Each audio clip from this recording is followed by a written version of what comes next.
For years, many people have believed that peace in the Middle East simply depends on giving the Palestinians a state of their own. You'll often hear this idea from diplomats, commentators, and even university lectures. But what if I told you that the idea of creating two states, one for Jews and one for Arabs, has actually been proposed 5 different times throughout history? And each time, the outcome wasn't what many expect. Let's walk through the historical record.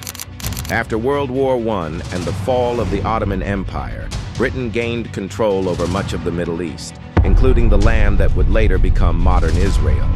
In 1936, rising tensions led to an Arab revolt against both the British authorities and the Jewish communities in the area. To understand the conflict, Britain created a special investigation called the Peel Commission. Their conclusion was straightforward. 2 different peoples wanted to govern the same land. Their proposed solution? Divide the territory into 2 independent states. Under this plan, about 80% of the land would go to the Arabs, while the Jews would receive the remaining 20%. Even though the Jewish portion was small, the Jewish leadership agreed to the proposal. But the Arab leadership rejected it and renewed their rebellion. This was the first rejection of a 2-state solution. Fast forward to 1947.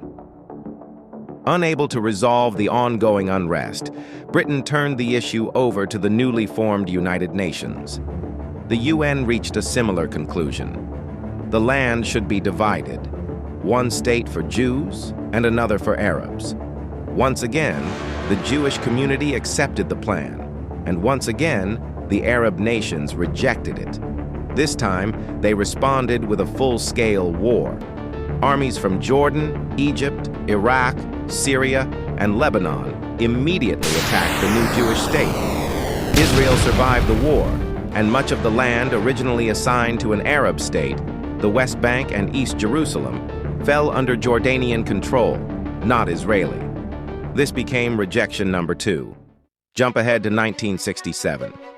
Another major conflict erupted, now known as the 6-Day War. Egypt, Syria, and Jordan moved toward Israel with the intention of eliminating the Jewish state. Israel defended itself and won the war quickly. As a result, Israel found itself in control of Jerusalem, the West Bank, and the Gaza Strip. Inside the Israeli government, there were debates. Should these territories be returned for peace? Should they be handed over to local Arab communities, who increasingly called themselves Palestinians, to help them form a future state? Before any plan could move forward, the Arab League met in Sudan and issued the famous 3 no's. No peace with Israel, no recognition of Israel, and no negotiations with Israel. This ended any chance of progress, marking rejection number 3. In the year 2000, a new effort was made. Israeli Prime Minister Ehud Barak met with Palestinian leader Yasser Arafat at Camp David, with U.S. President Bill Clinton mediating. The proposal offered a Palestinian state that included all of Gaza, 94% of the West Bank, East Jerusalem as its capital president. Clinton later explained that Arafat rejected every part of the offer. Shortly afterward, a violent uprising began, involving suicide bombings that targeted buses, restaurants, and public spaces across Israel. This became rejection number 4. In 2008, Israel tried once more. Prime Minister Ehud Olmert put forward an even more generous proposal, offering additional land swaps to create a continuous Palestinian state. This time, Palestinian Authority President Mahmoud Abbas declined the offer. That marked rejection number 5.